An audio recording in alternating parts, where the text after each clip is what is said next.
This video is part of a series of 16 presentations by Crystal Whitten, PhD, based on her book, Country Living.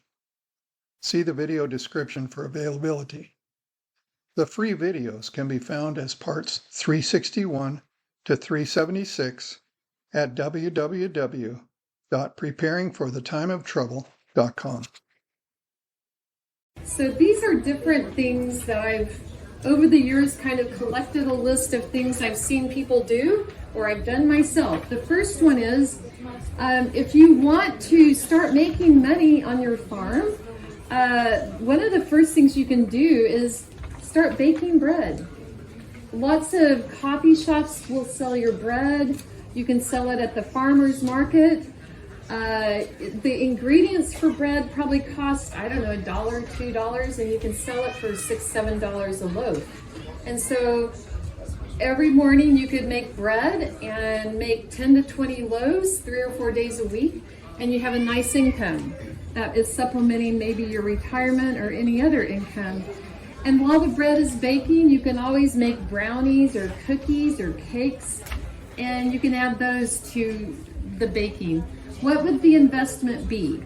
So if you're buying like a 20 quart or 30 quart flour mixer, I recommend, well, you could put that on a counter.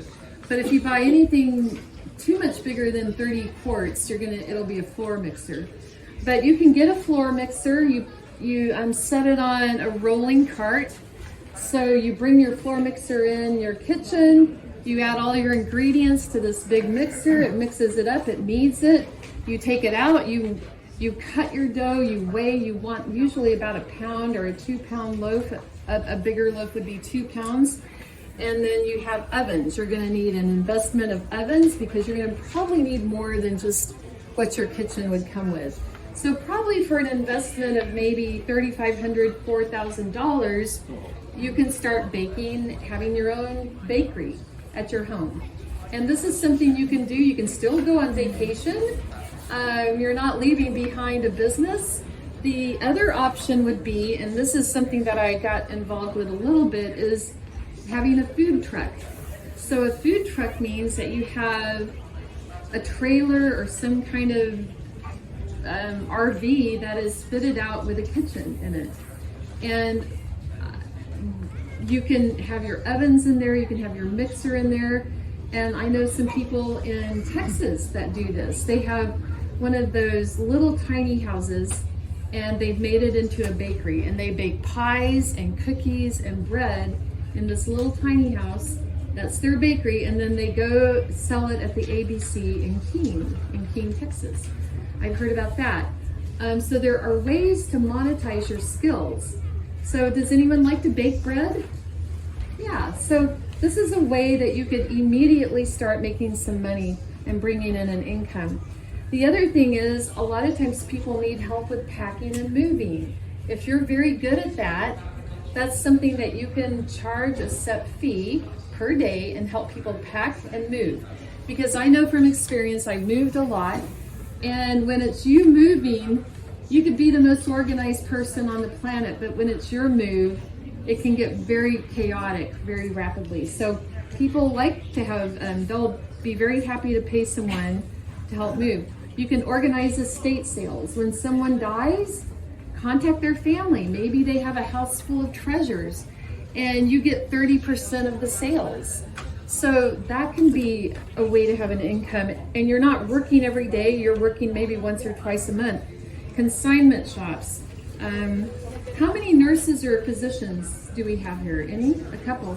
So if you have the RN or MD behind your name, you could do home visits. So, do it once a week, twice a week. You set that up in the country, people that need someone to go check on them. A lot of times, maybe someone's family, they don't live near grandma. Grandma lives all by herself. And so the family is more than willing to pay you to check on grandma twice a week. How many of you have a loved one that needs 24/7 care? Does anyone have that? If you do have a loved one, or even if they get daytime care, this is a nice little chart to give that caregiver. This can be used for the caregiver to interact with your loved one. And if you look at it, you know, the nurse or whoever, the nursing assistant, can do vital signs.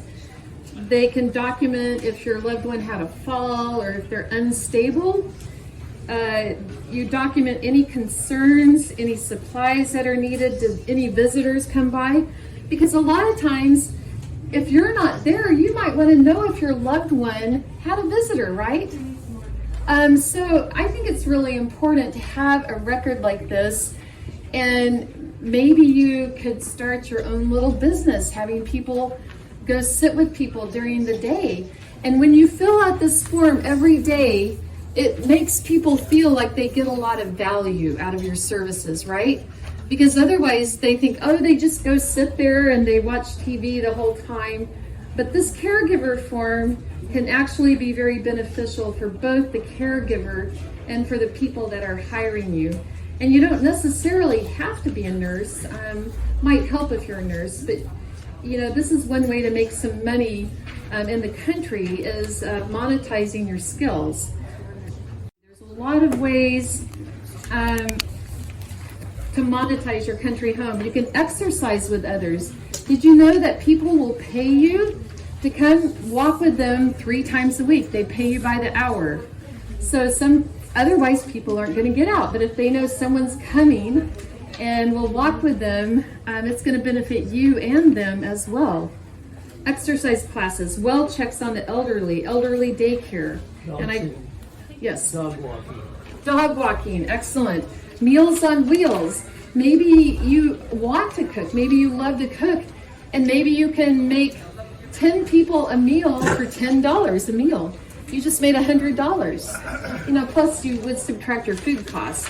So you can go through this list. These are different ways to make money. Photography, maybe you want to specialize in photography and you take wedding pictures and engagement pictures and anniversary pictures, and you become specialist in your area. So there's a lot of different ways you can monetize your services, taking care of dogs, walking the dogs, grooming the dogs. These are all great things. So we talked a little bit about some of this before maybe. If you have even a very young child, 5 years old, can plant garlic in a bed, you can plant 300 or 400 little garlic things, cloves, and in 9 months you're going to have 300 or 400 different types of garlic. So this is something that you can do. Even a 5-year-old can do it. It's so easy. You just press it into the dirt. You cover it up with some mulch, and in the spring you take the mulch off, the garlic grows, and you harvest it later, like say in July or August. To be aware of new videos like this one, be sure to subscribe to the Preparing for the Time of Trouble channel. For more free videos and downloadable audio podcasts, as well as handouts, go to www.preparingforthetimeoftrouble.com. Topic categories include recordings of live seminar presentations, country living, sustainable gardening, homestead remedies, how to be self-sufficient when the grid goes down, wild edible and medicinal plants, hydrotherapy, and end-time Bible prophecies. To take advantage of these free resources, go to preparingforthetimeoftrouble.com.